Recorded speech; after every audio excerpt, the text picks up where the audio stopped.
हज़रत जलालुद्दीन सुयूती।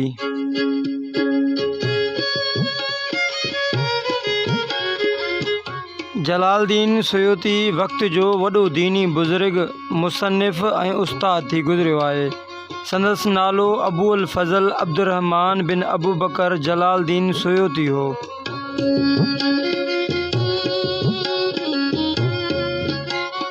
संदसि विलादत 1445 ईस्वी में थी। जलालुद्दीन सुयूती जूं तहरीरूं ऐं तसनीफ़ूं ख़ासि करे इस्लामी मौज़ूअनि ते आहिनि। जलालुद्दीन हिकु काज़ी जो पुटु हो जंहिं खेसि हिकु सूफ़ी दोस्त खां तालीम ॾियारी। जलालुद्दीन सुयूती नौजवानी में ई मुअल्लिम बणिजी तालीम ऐं तदरीस जो पेशो अख़्तियार कयो।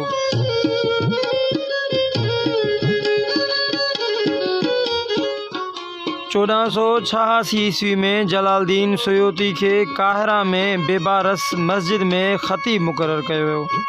आख़िर ताईं ख़ामोशी सां तसनीफ़ ऐं तालीफ़ जो कमु कंदो रहियो, जिन मां कुझु नंढा किताबचा ऐं बाक़ी इंसाइक्लोपीडियाई तहरीरूं आहिनि। हिन जी मशहूर किताबनि में तारीख़ुल ख़ुलफ़ा, तफ़सीरुल जलालैन, इत्तिफ़ाक़ फ़िल उलूमुल क़ुरान तमामु घणा मशहूर आहिनि।